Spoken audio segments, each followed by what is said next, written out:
Welcome to the Cabinet of Science and Fiction. Today we're embarking on a pretty fascinating journey, actually. We're going deep into a really renowned science fiction saga, one that stretches, well, far beyond where many readers might have first ventured. Yeah, definitely. Yeah, you probably know the original story, right?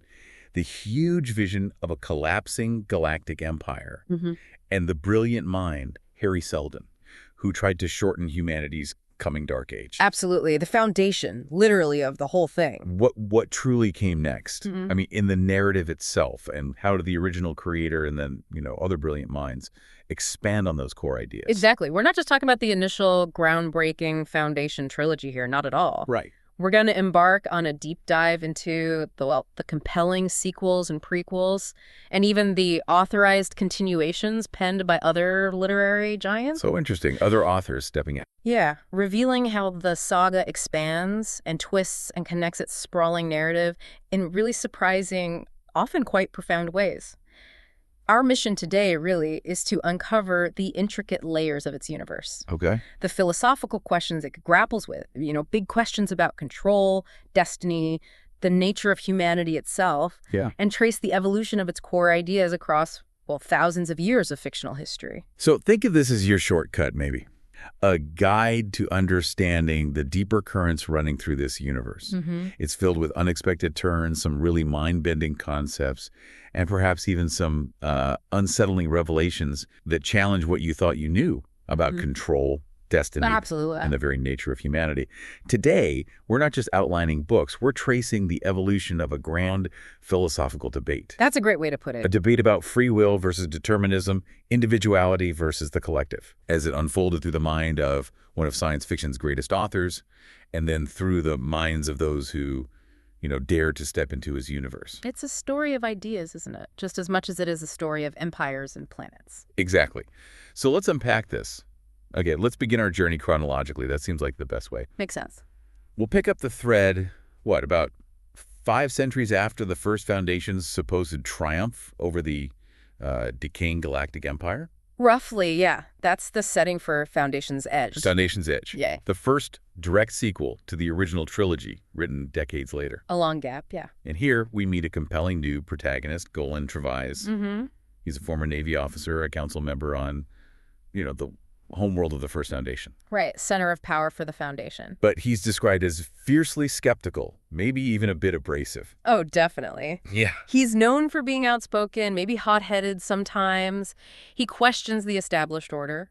And this tendency, this stirring up the status quo, doubting the Seldon plan, that gets him into trouble. Big time. It lands him in hot water with the mayor, Hari Seldon. Okay, so what's fascinating here, you mentioned, is Trevize's core suspicion.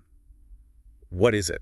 Well, despite the Seldon plan looking like it's working perfectly, the first Foundation winning victory after victory. Yeah, it seems unstoppable. Trevize firmly believes an unseen hand is still pulling strings behind the scenes. Ah, okay. Specifically, he's convinced that the legendary Second Foundation, which pretty much everyone thinks is extinct, still exists. Wow. And is covertly manipulating galactic events. And he doesn't just keep this theory to himself. He says it out loud. He vocalizes it, which is, potentially a dangerous state secret to be shouting about. Right. And this belief, which Mayor Brano actually secretly shares, though for her own strategic reasons, Interesting. it leads to Trevize being banished from Terminus. Banished. Well, it's cleverly disguised. It's framed as an official academic quest. Ah, cover story. Exactly. So Brano can silence his public questioning, but also, maybe, use his unique intuitive abilities for her own hidden agenda. Okay, so what's this official quest? You said it's intriguing. It is. It's almost like a sci-fi Indiana Jones adventure. He's tasked with finding the mythical planet Earth. Earth, the origin world. The fabled origin world of humanity, yeah. Its location has been lost for millennia, shrouded in legend. Wow. And he's not alone. No, he's joined by Janov Pellerat. He's this earnest, maybe slightly naive professor of ancient history and myth. Yeah. Pellerat is genuinely driven by this historical pursuit. He's collecting ancient tales, eager to find humanity's birthplace. But for Trevize, this is just a cover. Pretty much. This seemingly harmless historical mission becomes a very clever cover for Trevize's real, much more dangerous hunt finding the second foundation. Because he thinks that's the real key. He's convinced finding them holds the ultimate key to understanding and maybe even altering the galaxy's supposedly predetermined future. And if we connect this to the bigger picture, it really raises a profound question about power, doesn't it? Who truly holds it? What is control? Yeah. As Trevize and Pelleret's journey unfolds, it becomes clearer and clearer that both the first foundation and the second foundation are themselves being influenced, however subtly, by a third entity. A third one. Wow. Yeah. Even more powerful. Apparently, previously unknown. This shadowy group is even referred to by some inside the second foundation as the anti-mules. Anti-mules, that sounds ominous. Like the mule who almost wrecked the plan. Exactly. It implies similar mental powers. But unlike the mule, these anti-mules are using their abilities not to destroy, but to subtly preserve the Seldon plan. Preserve it? Yeah. By steering it in a direction that even the second foundation doesn't fully grasp. We see evidence of this through Gendable. Who's he? He's a sharp, rising intellect within the second foundation. He discovers a subtle mind alteration in a simple farmer named Surinovi. An alteration far beyond what the second foundation is capable of doing. This confirms there's this potent external force manipulating things from even deeper in the shadows. Okay, this is getting complex. Where does their quest lead them? It eventually leads them to Gaia. Gaia. Right. You mentioned that. A world unlike any other, you said. Completely unique. It's in the Seychelles sector. Imagine a world where everything, every living thing, every rock, every atom, even thoughts, participates in a single, unified group consciousness. Wow. Like one giant mind. Sort of, but here's the kicker. Individuals still retain their own distinct awareness, their sense of self, within this massive planet-sized superorganism. That's hard to wrap your head around. It really is. And it's here they meet Bliss. Bliss. A Gaian woman. She plays a crucial role in revealing the true stakes of Trevize's journey and the huge options facing the galaxy. Okay. And this brings up that critical question we touched on. What is humanity's ultimate destiny? The climax of the book is a truly pivotal moment. You have representatives from all three major forces converging on Gaia. All three. So who represents whom? You've got Mayor Brano for the first foundation, representing conventional power, physical force. Okay. Gendable for the second foundation, representing subtle mental manipulation, intellectual control. Right. Sure. And Surinovi, the farmer Gendable, noticed, acting as an agent of Gaia, representing the path of collective consciousness. All coming together. And Trevize, because he has this unique, untouched intuition that supposedly always guides him to the right decision. He has to choose. He's thrust into the unenviable position of deciding the entire galaxy's future. He gets three stark competing options. What are they? A future ruled by the first foundation, a future guided covertly by the second foundation, or a future where Gaia extends its collective consciousness across the whole galaxy to form Galaxia. Galaxia. Wow. So he picks one. He makes his choice. And it's not straightforward, even with his intuition. He ultimately chooses the path of Gaia. Gaia. For reasons he struggles to fully articulate, but he instinctively feels are right. Now, to manage the immediate fallout. Yeah. How do they handle Brano and Gendable? Gaia uses its abilities to subtly adjust their minds, makes them believe they've won minor victories, makes them think Gaia doesn't even really exist. So they leave satisfied, basically. Essentially ensuring their non-interference without revealing Gaia's true nature. But Trevize, he remains profoundly troubled. Why? He made the right choice, didn't he? He realizes a crucial piece of information is still missing. Remember how they discovered references to Earth had been scrubbed from the galactic library on Trantor? Ah, yes. Who did that? Exactly. Trevize is obsessed with finding out who did it and why, especially since Gaia denies any involvement. So the mystery remains. And his intuition relentlessly tells him he must find Earth for the full answer. To be absolutely sure his choice was right. And you mentioned his reasoning for choosing Gaia was complex. Very. He chose it precisely because it was the only one of the three options that, ironically, offered a theoretical path to reversal. Reversal? How? Unlike the first foundation's rigid power structures or the second foundation's inescapable mental control, Galaxia would take immense timescales to form. Millennia. Ah, okay. Leaving this hypothetical window, however narrow, for humanity to maybe choose a different path way down the line if the choice proved wrong. So it wasn't about immediate perfection. No, it was about keeping options open, preserving the possibility of future course correction. A very long-term gamble. Okay. And how was this book, Foundation's Edge, received? You said it was significant. Hugely significant. It was a massive bestseller, the author's first novel to hit the New York Times list, actually. Wow. And it won the Hugo and Locus Awards. Huge achievements in science fiction, showing its immediate impact and popularity. But there were criticisms, too. Oh, yeah, definitely.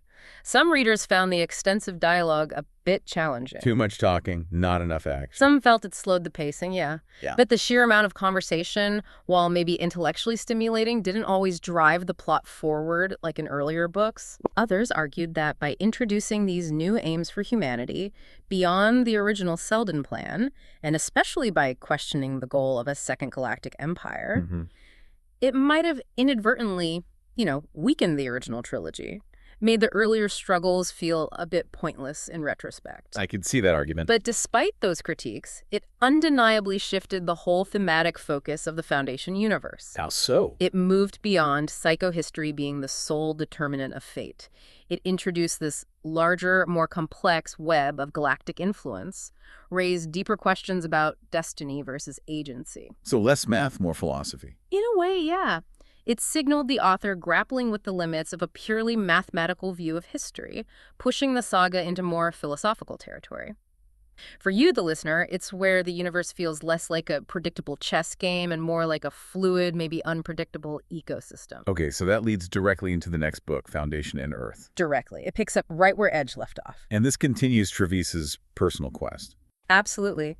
Despite making that monumental choice for the galaxy, despite his intuition saying it was correct, that nagging doubt persists. He still needs to find Earth. He feels he must find Earth. For him, it's not just curiosity. It's about confirming his decision, finding peace of mind. And the style changes here you mentioned. Yeah, a really distinct shift in narrative style compared to the earlier books, even Foundation's Edge. How so? This novel becomes less about grand galactic politics and intricate maneuvering. Okay. And much more of a classic space adventure, maybe combined with a detective story. Oh, interesting. Trevize, Pellerat, and Bliss travel from planet to planet, systematically searching for clues to Earth's location. Planet hopping.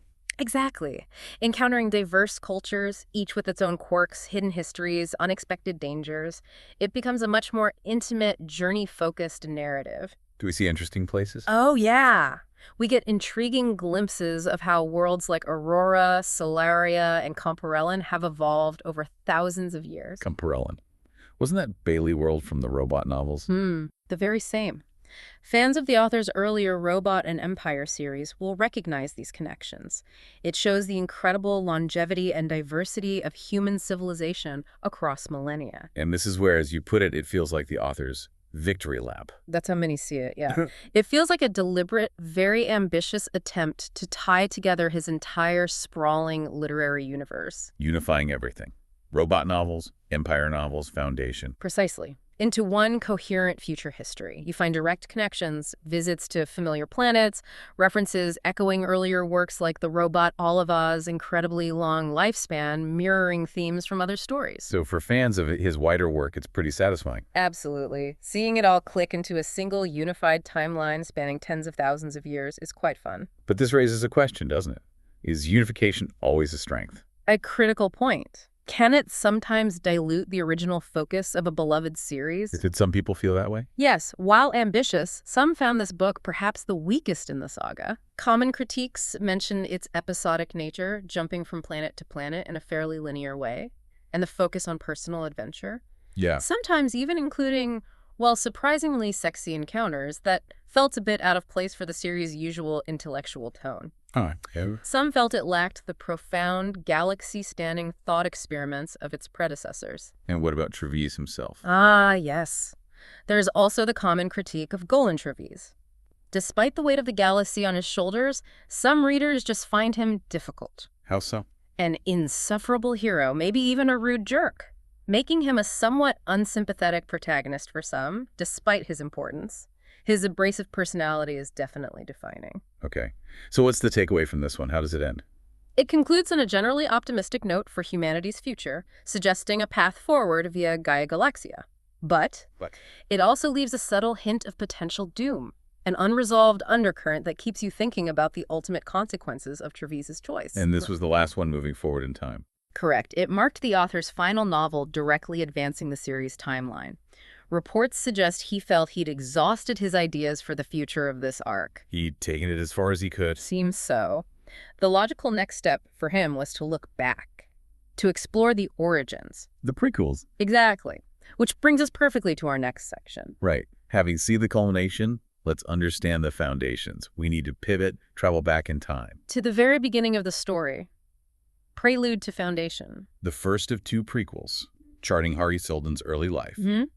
The brilliant mathematician who conceived of psychohistory. It's set during Emperor Cleon the Rain on Trantor. So we see the Empire at its peak. We get a vivid glimpse into the heart of the Galactic Empire, yeah. Peak opulence, but also the underlying rot starting to show. Crucial context for why it eventually collapsed. And we see the start of psychohistory itself. The very beginnings. Initially, Seldon presents it not as some grand plan, but as a purely theoretical mathematical treatise. Just an academic curiosity. Exactly. About predicting civilization's future. What's really fascinating, maybe surprising, is that even Seldon himself, at this early stage, doubts it has any practical application. He didn't think it would work. He saw it more as an intellectual exercise. The narrative subtly but powerfully reveals that the involvement of certain, mind-altering robots. The robots. Involved from the start. Is in fact absolutely crucial to psychohistory's eventual development, hinting at a guiding, non-human hand much earlier than we might have thought. Okay, that raises that question again. Yeah. Free will versus guidance. Right. And the presence and influence of a disguised R. Daniel Oliva are absolutely key here. Oliva, the ancient robot. The very same. Yeah. Having inherited telepathic abilities, he acts as this powerful, benevolent, behind-the-scenes force. How? Subtly steering Seldon through Trantor's dangerous sectors, helping him evade Imperial capture, and crucially guiding his understanding and development of psychohistory. So Oliva is more of a plot device here. In this instance, yes. More a strategic facilitator ensuring Seldon moves towards a destiny he doesn't yet grasp, rather than a fully developed character himself. And as Seldon moves through Trantor, he uncovers these veiled references to long-lost figures and concepts from humanity's deep past. like what? Robots, the mythical Earth Aurora, Daniel himself, Elijah Bailey. All figures from the Robot and Empire stories. Exactly. All now relegated to myth, their true history obscured by time and deliberate obfuscation. It's a way to show how history gets twisted. Precisely. How civilizations reshape records to serve their narratives, control memory, making ancient truths seem like mere legends.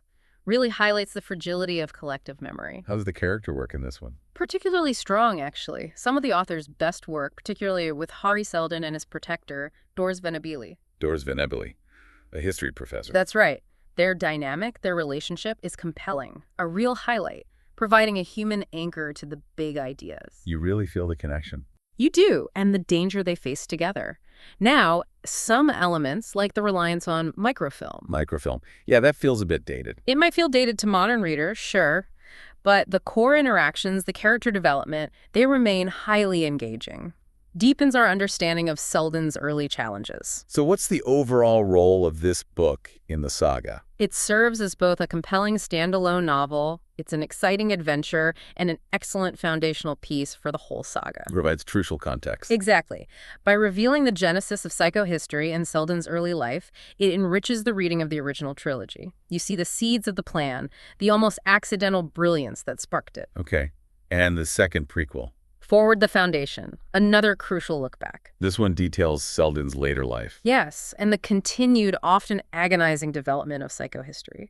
It's a compelling look at the man behind the legend. And you mentioned some fans suggest reading this before the original trilogy. Many do, yeah, because it really closes the story loop nicely, gives you that complete chronological picture of Seldon's journey and motivations, start to finish. What's fascinating here? What do we see? We witness Seldon's profound evolution, from a brilliant but maybe naive math professor to a pivotal figure, a true statesman. Navigating imperial politics. Navigating the incredibly complex, often dangerous politics of a vast, decaying empire. The narrative meticulously details his deepening understanding of psychohistorical theory, Okay. the painstaking, almost crushing process of creating tools like the prime radiant. The device that shows the equations, right? Exactly. And the crucial insights that lead him to conceive of the second foundation. Ah, the origin of the second foundation idea. He realizes it's a necessary safeguard, a corrective mechanism to steer the plan back on course if things go wrong. This book really fills in the how and why of the whole project, including the human costs. And it gives insights into the empire itself. Profound insights, often quite heartbreaking actually, into the nature of power, human behavior within a dying empire. Like what? You see the destructive consequences of abused power, individuals rising and falling dramatically. It powerfully illustrates the unpredictable shifts and the pervasive obsession and tunnel visions gripping those in authority. Blinding them to the bigger picture. And their own impending doom. It really puts the decline in galactic empire into sharp focus.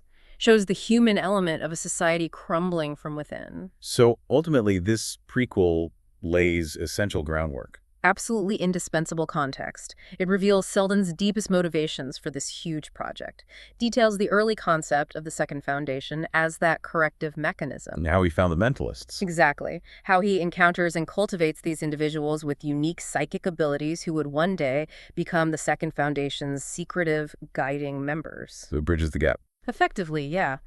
It transitions from the theory of psychohistory to its practical implementation, setting up the counterbalances needed for its long-term success.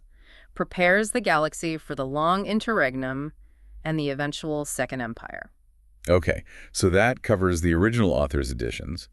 But then, things changed. Dramatically. After the original author's passing, a new, very ambitious literary project emerged. What was that? An authorized Second Foundation Trilogy, penned by a trio of respected science fiction authors. Wow, that's bold, stepping into those iconic shoes. Extremely bold. You might ask, how could they have the audacity, the sheer gall, to continue a saga so beloved, so definitive? It's a huge undertaking considering the legacy and the passionate fan base. Yeah, absolutely. So why did they do it? What motivates authors to, as you put it, tinker with a classic? Well, according to the authors themselves, it was a mix of things. Okay. Sufficient quantities of money was mentioned, humorously, but perhaps honestly. Well, fair enough. But also the irresistible intellectual temptation. The chance to add something new, explore unresolved threads within a masterpiece. And they have their own ideas to bring. Exactly. Each author had their own axis to grind, you could say. Unique perspectives, scientific understandings, philosophical points they wanted to explore within this universe, filling perceived gaps, offering new interpretations. Who are the authors? Gregory Benford wrote Foundation Sphere in '97. Greg Bear wrote Foundation and Chaos in '98.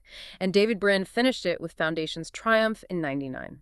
And they work together. They collaborated to weave an overarching plot, yeah.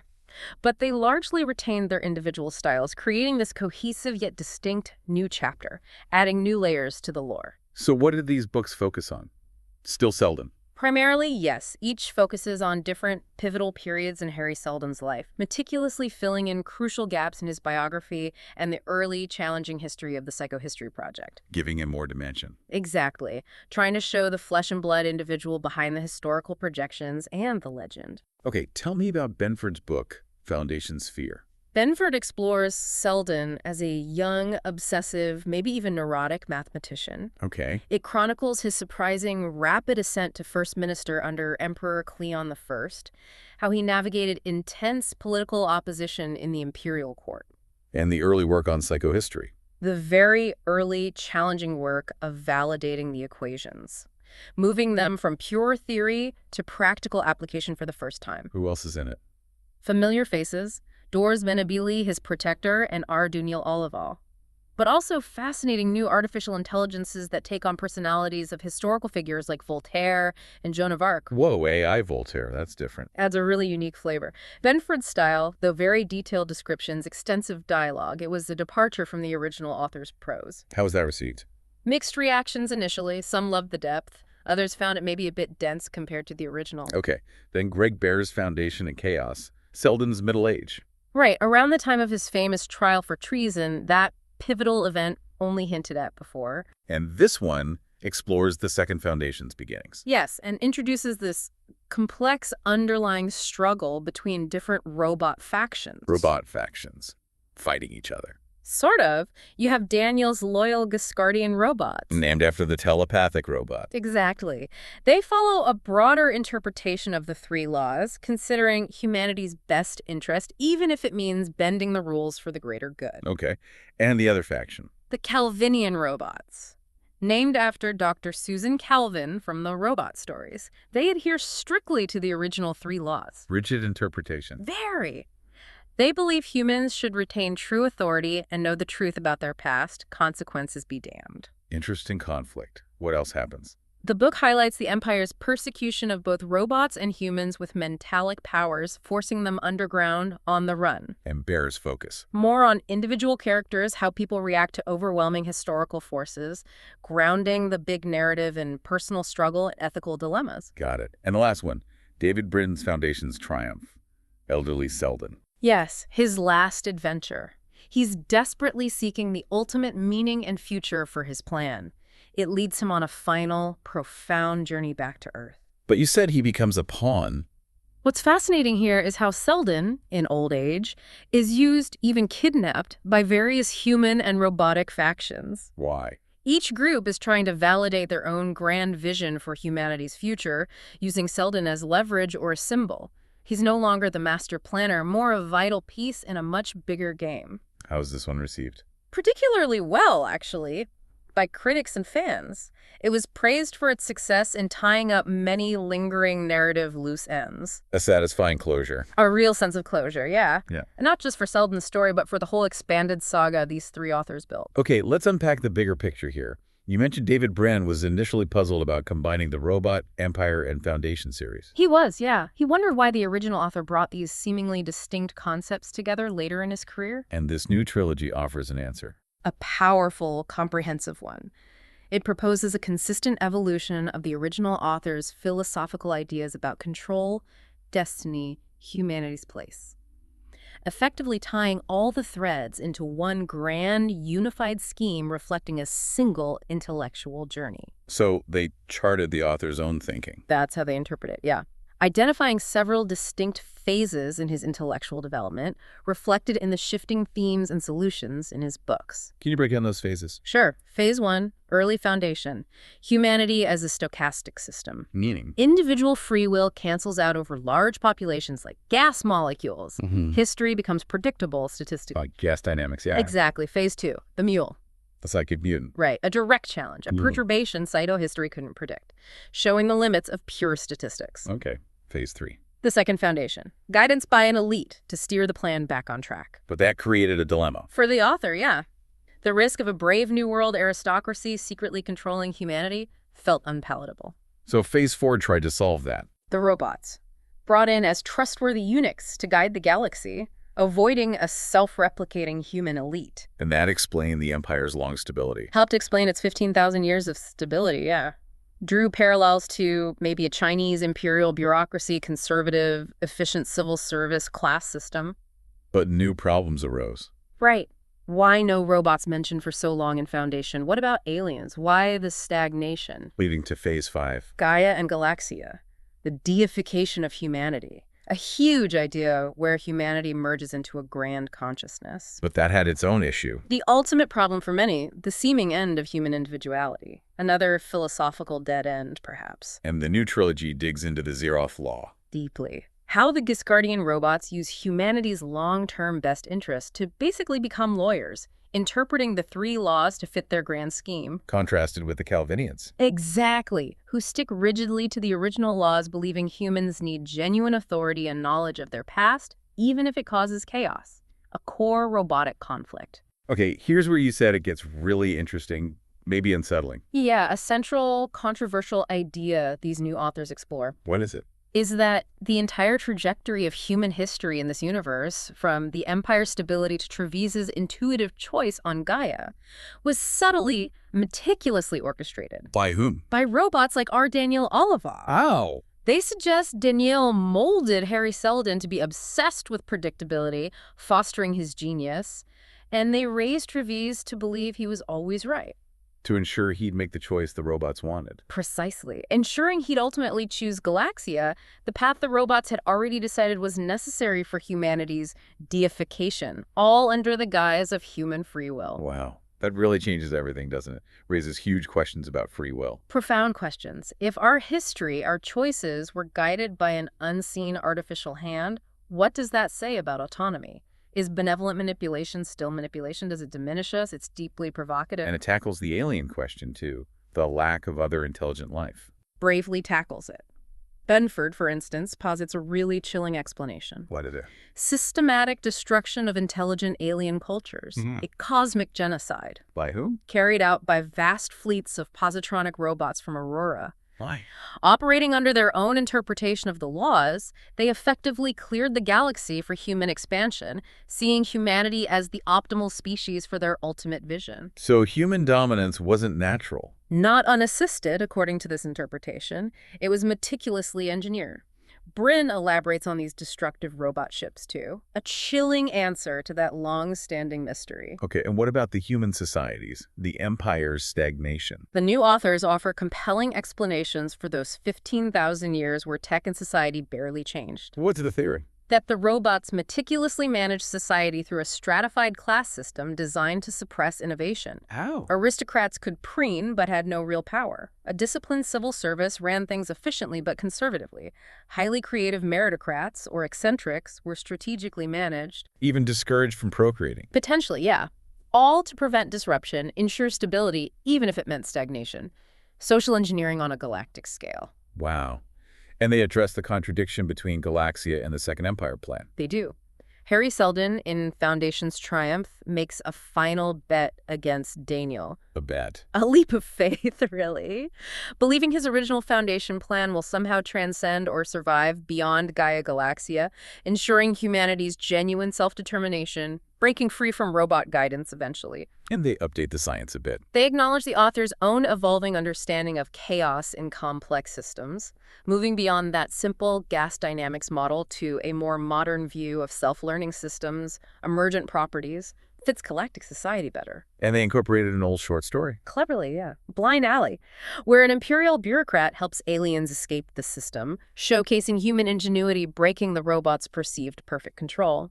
A subtle hint of humanity's inherent unpredictability and desire for freedom. It sounds like this new trilogy also works on another level, as a commentary on science fiction itself. Absolutely. That's one of the most fascinating aspects, like a meta-commentary. As the authors put it, genres are continuing conversations. And sci-fi is especially aware of this. With its unique fandom, the constant engagement between writers, readers, critics, science fiction is very self-aware about this ongoing dialogue, this evolution of ideas. So these new books aren't just continuations. No, they're also significant reinterpretations. The authors openly admit the original series, while brilliant, creaked in places. Especially psychohistory. Especially the somewhat naive depiction of psychohistory as perfectly predictive, given what we now know about complex systems. But they respect the original. Deeply. They pay homage to its sense of wonder, depth, and passion, but they impose their own styles, their modern scientific understanding. Trying not to offend fans. Their goal was engaging novels that don't offend original fans, especially since the original author himself often amended his own works, constantly revising ideas. They're building upon, not just replicating, ensuring the saga stays relevant. Yeah. So what does this process mean overall, revisiting foundational texts? It's crucial for literature, isn't it? Allowing new generations to re-examine timeless themes through contemporary lenses. And in this case. It's about this ongoing conversation on control, human predictability, societal memory, amnesia, ensuring these profound questions remain relevant and continue to evolve. It's truly a living saga. So here's a thought to leave you with. If, as some of these interpretations suggest, humanity's entire galactic destiny was carefully orchestrated by powerful, benevolent, non-human entities like robots, does that imply true freedom can only be found by breaking out of even the most comfortable crib? Or does it suggest that perhaps some oversight is necessary for our long-term survival? Because maybe humanity can't navigate its own unpredictable future alone. It really challenges how you define autonomy, doesn't it? That's a heavy one. And building on that, when authors, even decades later, continue to explore and expand a beloved fictional universe like this, are they merely sharecropping, just profiting from someone else's creation? Or are they engaging in a vital, ongoing dialogue? One that ensures the ideas and questions posed by these classics remain relevant, continue to evolve in new and exciting ways. What stands out to you, the listener, in all of this?